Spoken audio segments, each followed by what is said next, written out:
Militants disguised in civilian clothes easily crossed the first checkpoint and reached Parliament House, where right in front of them was a convoy of cars waiting for the Vice President. Then the firing started. To know exactly how the 2001 Parliament attack was planned and executed, keep watching, but before that, like, subscribe and share.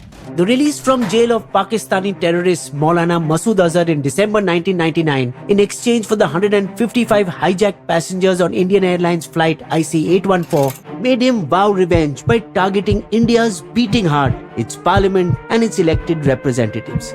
The moment Masood Azhar returned to Pakistan, he formed a 5-member Fidaiin suicide squad for this mission, with Muhammad Ali's Sani Ahmad Qazi, one of the hijackers, as its leader.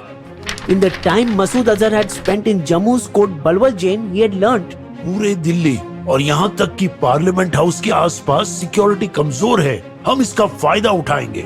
He had learned that there were not even any barricades on the arterial roads leading to the parliament, and only a handful of CCTV cameras. The main gate of Parliament, which was on the right as one approached, was easily accessible with a little bit of subterfuge. The plan was that as the squad reached the main gate, gate number 1, they were to jump out of the still moving vehicle and throw a few grenades inside as they exited. The car's momentum would make it roll towards gate 12, where it would blow up. In the confusion that followed, they were to rush through main gate 1, enter the central hall where the MPs were, round them up and hold them hostage. Then they would call Masood Azhar. Masood भाई, जैसा आपने कहा मैंने किया. अब पूरा हिंदुस्तान मेरे इशारों पर नाचेगा. Planning and execution of a strategy are two very different things, as you will see later in this video. But in today's world, every business, professional or freelancer needs to have an online presence. At one time, making a website or an app cost a lot of money. But not anymore when you have Odoo. Odoo is an all-in-one business management software. With Odoo, you can build a website for your business. And the best part is, your first app on Odoo is free forever, along with free custom domain and unlimited support and lifetime free hosting for your online business. To make your website, all you have to do is follow 4 simple steps. After choosing website as your app, start with selecting the type of website you want, select the color palette, select the pages you want, and then you can simply select one of the 3 AI generated themes. You have a website ready to be fully customized. Want to make precise adjustments to the layout, customize and change text color, add filters and effects to the pictures, animate an element? No problem. Do all that and more directly on the page.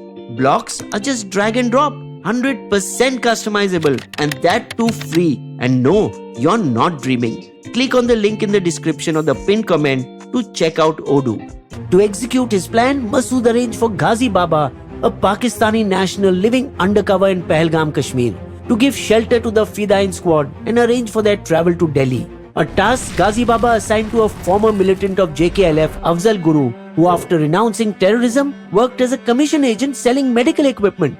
At first, Afzal Guru was reluctant to get involved. 10 lakh.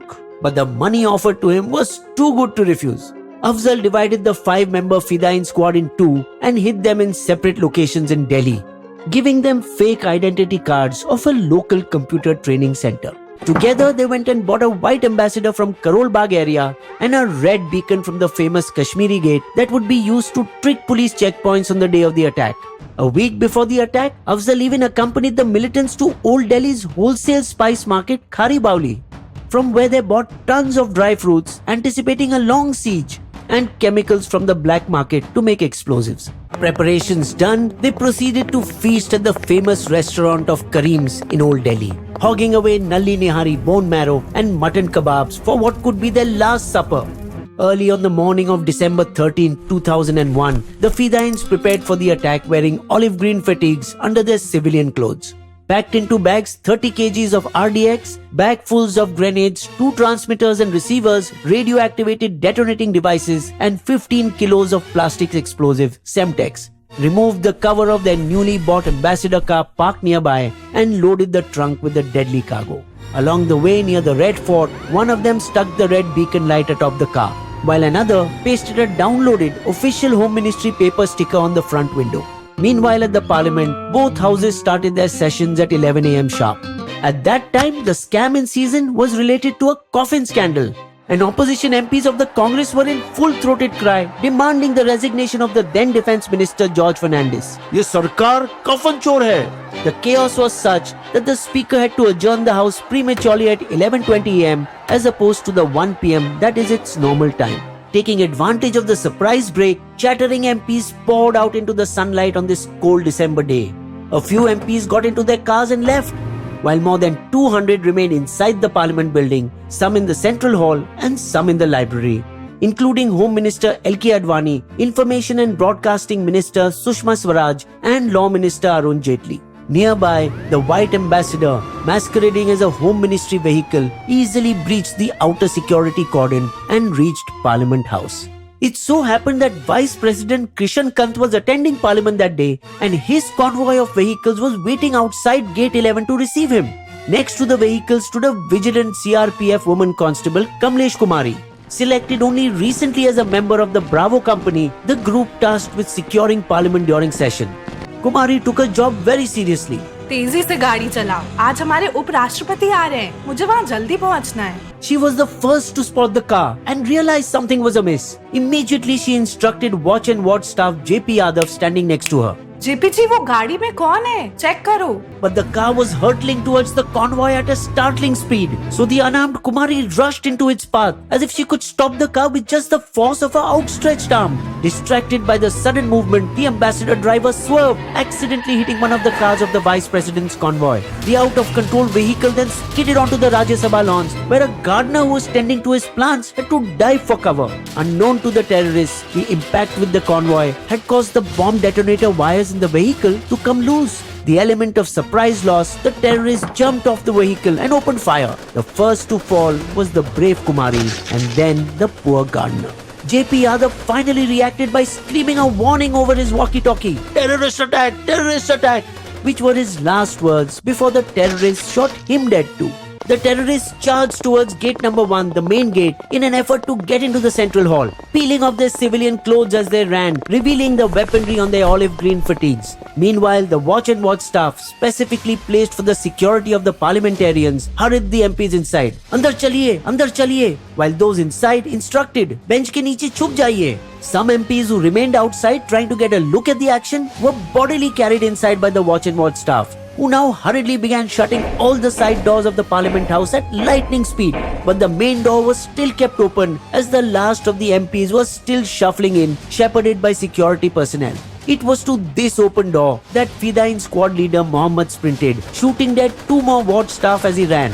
He reached the bottom of the steps. Entry was only yards away. But just when he was about to enter, the door banged shut on his face. Hiding behind a pillar, Head Constable YB Thapa fired at the approaching intruder, while Constable Sukhwinder Singh fired from behind a lattice wall. Multiple bullets tore into him, detonating the explosives strapped around his body as he blasted to his death. Sukhwinder, elated at the kill, tried to change position to fire at the other terrorists, but he couldn't move. He looked down to see blood pouring out of a bullet wound in his abdomen, but such was the adrenaline that he couldn't even recall being hit. He pressed the wound tightly with his hand and limped his way to safety towards the CRPF tent. Thapa too took 2 bullets, one in the thigh and one in the knee, but he survived. Bullets were flying in all directions, pockmarketing the wall and chipping the sand-colored limestone that had once come from Yorkshire. The main door shut, the remaining 4 terrorists began running around the perimeter of the parliament structure, trying to find another way of entry. 3 of them ran directly in the line of fire of a young CRPF constable, D. Santosh Kumar, who took aim with his self-loading rifle and expertly, one by one, killed all 3. The last remaining terrorists ran all the way around to reach gate number 5, somehow evading bullets of security forces so far. He laughed deliriously, knowing it would be over in seconds, and lobbed grenades in all directions to inflict as much damage as possible. Hamara mission pura hua! Pakistan Zindabad! Sure enough, he was sent to hell in a hail of bullets fired by CRPF Constable Shambir Singh, hiding in the lawn near Gate 5. 7 security and 1 bystander were martyred, while 17 others, mostly security, were injured in a 30-minute attack that finally ended at 12:15 p.m. But it was almost 3 hours later that the MPs were allowed to leave from inside the parliament.